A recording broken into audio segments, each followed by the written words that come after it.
Hello everybody, welcome to our Medieval Dynasty Survival Guide. Now I have had a specific request from a user asking a question about villagers and how to assign them to houses, as well as just kind of making like a general villager guide. So this is going to be very beginner level, so if you are new to the game, you might find this helpful. If you've played the game, this might be, beyond you at this point, but, this game is always attracting new players, so I'm always happy to help figure out some of the things, because they don't always explain everything or why things act, in a certain way. So this is, and I'm so sorry, I know I'm going to get your username wrong, but Fazariza5507, so sorry, asked, basically, they're having a problem assigning villagers to housing, and they were a little confused about why they couldn't assign certain people to certain houses. And that is because you can only assign a man and a woman to the same house. So you can't assign like two guys in the same house, and you can't assign two ladies to the same house. It has to be a guy and it has to be a lady. And that is because the way that it kind of like these mechanics work is that when there is a man and a woman in the house, they will eventually get married as long as they don't have a super big age gap. I believe it's 10 years, if I recall correctly. They can't be an age gap bigger than 10 years. And then if that's not the case, they'll get married, they'll have kids. So what you'll typically see in like a house, we'll just go up to this one right here, is that we have these two guys here. They've been in here together for quite some time, so they might be married at this point. I don't know if there's a way to see if they're married exactly, but you kind of, you know when they start having kids, basically. When you see that, like, the lady is pregnant, they're married. And then basically these two slots here are going to be for their kids, because they can have two children. Your character can only have one, unless they've changed that recently, but as far as I know, it's still just one child. But these guys are able to have two, and they're going to be going right here in these two little beds. So that is why you can only assign a male and a female to the house. So a way to kind of do this, like what I typically do, or at least what I've started doing, is I will bunch my couples together. So like, for example, both my lumberjacks, my male and female, live here in this house, and they work here together. This is just their little area right here. And if they should have kids who will inherit their skills, which for these guys, they are extractors. They're good at extraction. So they will they'll take over their parents' job, basically, once their parents die. So that is how that kind of works. Now, if you're finding that you don't have a house to put someone in, it's because there's somebody of the same gender there. So you just kind of need to you're going to need to build quite a few homes, especially as you start to hit that kind of area where you start to really expand. And what I typically do is I'll put like somebody in a house. I'll build a house for them first. And if I know I'm going to go get somebody, I always build a house first. And then I will assign them to that. For example, I think she's living alone right now. Yes, so she's living alone right now. She's my little crafts person. So I know, at least how I do it anyway. You absolutely don't have to do it this way. But how I like to organize my village is I just like to have like with like, if that makes sense. So her husband, eventually I'm going to go find somebody who's another craftsman. I'll assign him right here, and he'll work at the smithy as well. And they'll just be, they're going to work together. They're going to live together. They're probably going to hate each other because of that. But you know what? That's their problem. That's not my problem. So I would assign a guy to there, basically, because there's a slot available for a male there. I could not put another woman there. So always build a house first, just in case you find that you don't have a house available for the right gender of worker that you need, and that will take care of that for you. Now that's kind of like that, and then I thought I'd go into just like a few more kind of like beginner questions about villagers and how it all works. So the first, obviously, very basic one, where the heck do I even get these villagers, right? And you can find them in the various towns. I'm on the Oxbow map. On the valley, it's the same thing. You just got to go to these towns, and you will see in some sort of like campsite, either in the town or like literally just outside. Like, for example, here at Astoria, I think they're like hanging out like right over here somewhere, I think. And you'll see like their little symbols. It'll be like a bunch of little people symbols at your header at the top there. And those are people that you can recruit. Now, before you just go ahead and recruit everybody, there's a few things to know about that too. The first is that you do have to have a certain resource in order to spend it to get them to come to your village, and that is Dynasty Reputation, which is, where is it? Mine right here is at 5,500. I can't remember exactly how much it costs, quote unquote, to have a villager come. I feel like it's like 200. I want to say it's 200 reputation per villager. Somebody who knows that for sure could either confirm or deny or correct me, but I think it's 200. So like if you had, let's just say you had 100 dynasty reputation and you're trying and you ask the villager, hey, come join me, they'll be like, no, I don't really know you well enough. And that's because your dynasty reputation's not high enough. You got to get it to 200 if that is the number anyway. And then they'll be like, oh, yeah, sure. Now, the number doesn't go down, technically, or at least it shouldn't, unless you are having some sort of problem, like you have unpaid taxes. That will make your dynasty reputation go down. And a few other things, too, will make this go down. But it doesn't go down because you invite a villager, for example. That specifically does not make it go down. So it's not like you're consuming it in a way. It's just that this needs to be a certain number in order to invite more villagers to your village. So if people are telling you, I don't really know you that well, it's because you don't have enough dynasty reputation. And you can get this very easily by completing quests. I typically always go to, where are we at here, to Piastovia here to do some of the quests on the notice board, because it gives like a handful of dynasty reputation for that. Some of the major quests give a lot, both here and in the valley. So, just do quests and you'll have plenty of dynasty reputation that you can then use to recruit your village. Now that's, or villagers. Now that's half of it. The other half is to make sure that you are recruiting the right type of villagers, because each villager has like specific work skills that they're good at. Some of them are good at like a few of them. Like they might be like really good hunters, and they also might be like really good farmers. Some might be just good at one thing, like they're very good at crafting. And you need to know, what they are good at, because for one, that's going to influence how productive they are, but also how happy they are. And I'll talk about that in a moment. So always make sure that you know the kind of worker that you need, for example. So if you want a lumberjack, you're going to want somebody with a high extraction skill, because that is what this production building falls under. It falls under extraction.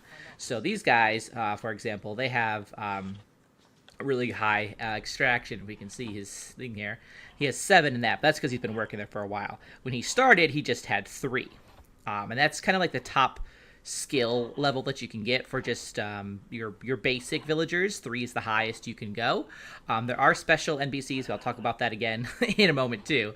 But you can see, he's doing his thing. He has a really high extraction skill, and so he's really good at extracting production buildings. So that's like lumberjack, that's like the mine, that's like the extraction shed, getting stone, getting like water from the well, those kind of jobs basically, as an example.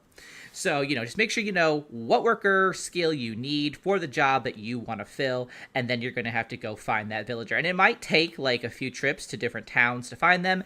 They also might not be anywhere. You might have to wait an entire season for that person to show up. I've certainly had that happen to me, where I was looking for a farmer and they just were not spawning for me, so I had to wait until the next season, and then I finally got one. So it's a little bit annoying like that. Sometimes you just got to be a little bit patient about finding, the perfect villager, and then you could be like, hey, come and live with me, and then they'll come and join you. You can sign them to the house, yada yada yada.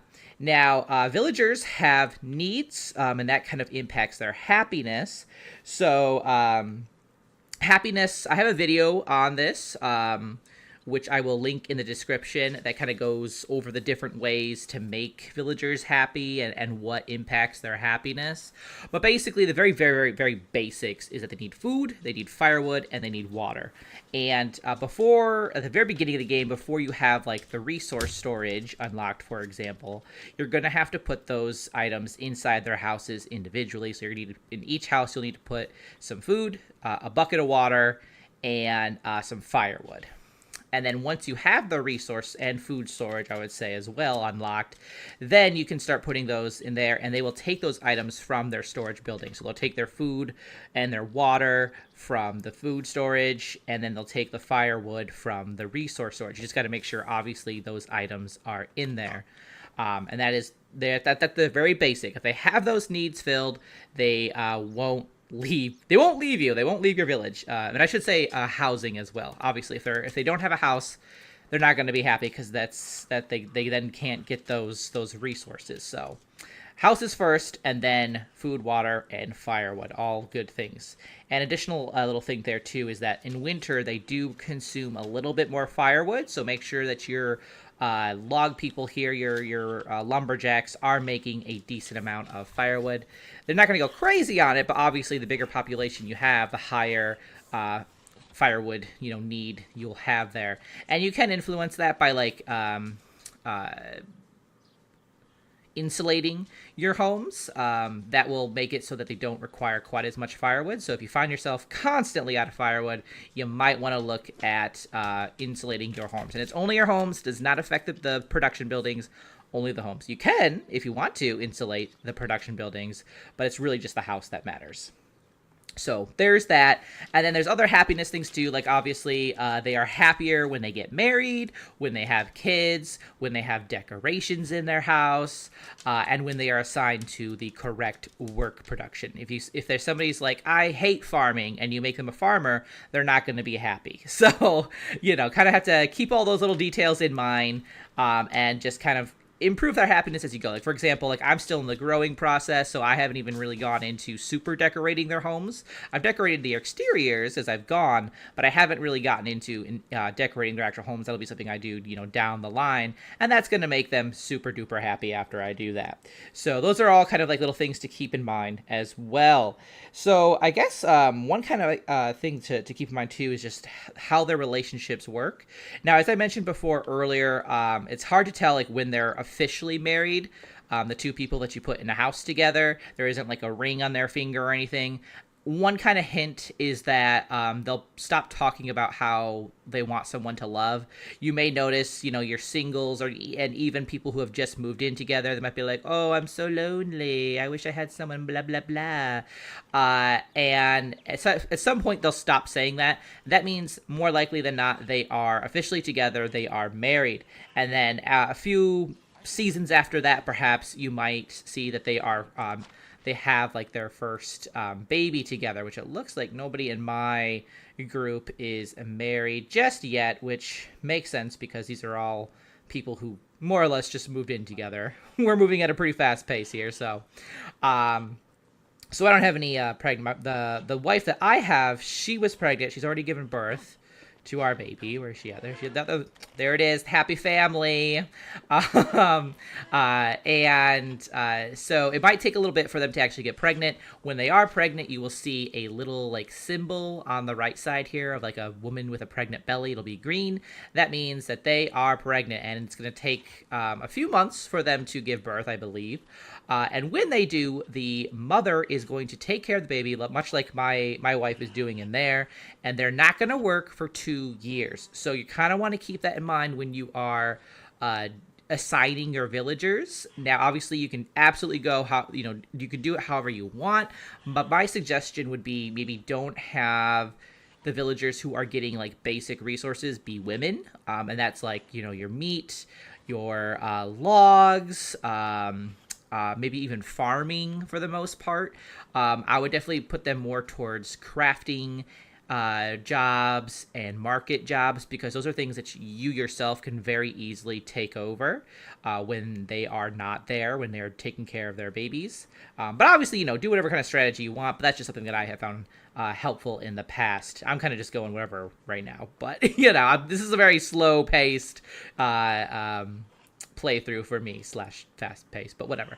So that's kind of a strategy there. And then after 2 years, the mother will go back to work. The baby will be a toddler. They'll kind of be like walking around and stuff. You can give the toddler toys if you would like, which is kind of like a cute little thing. And once they reach teenagehood, they can actually be assigned as apprentices. So for example, if I were to, let's go ahead and let's take a look at the woodshed. I can assign a teenager right here to be an apprentice.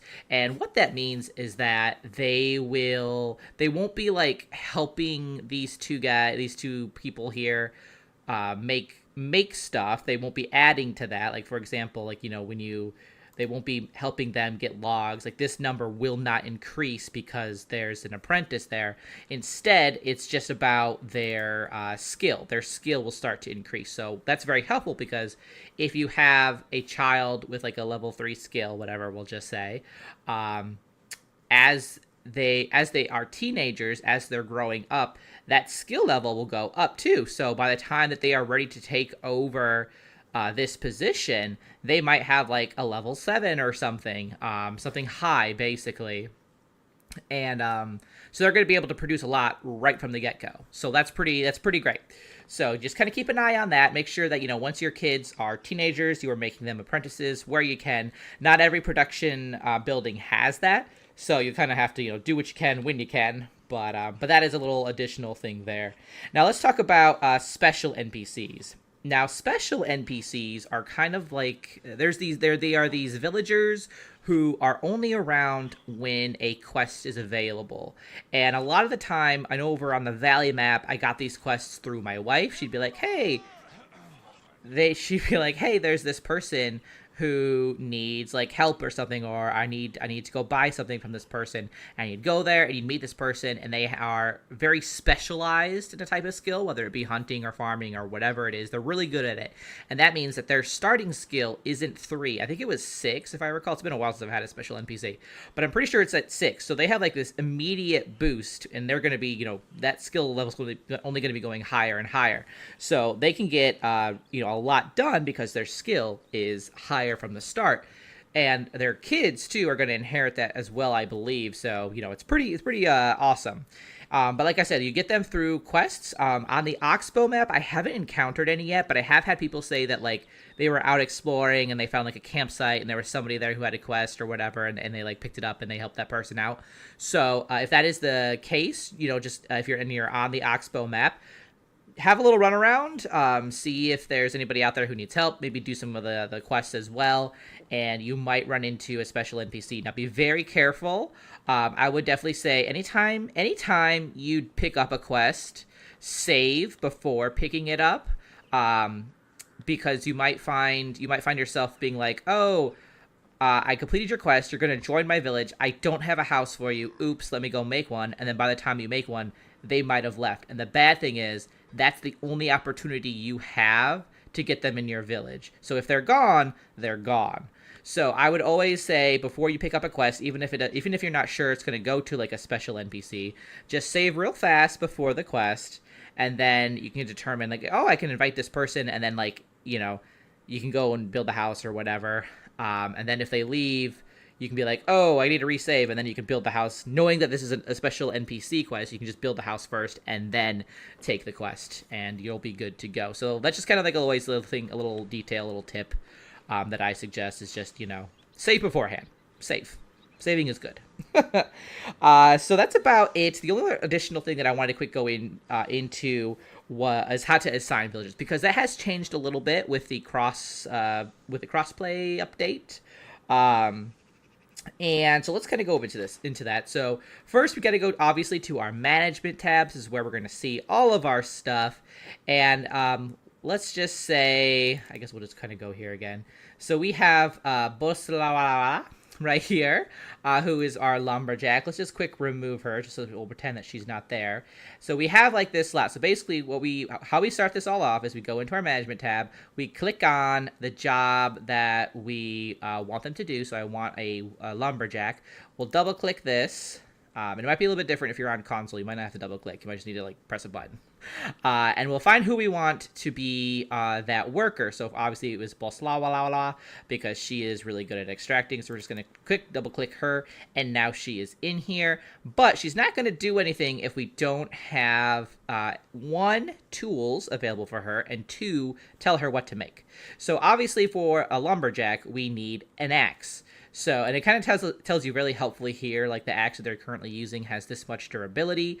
Obviously, the better axe you have, like copper or iron, the more durability it's going to have, so it's going to last longer. So obviously the goal here is to always try and get, the better tool for them to use, just because that means you're not going to have to be like, oh, you need like an axe again. I was in the middle of this, but fine, I'll go make you an axe. Saves you time, basically.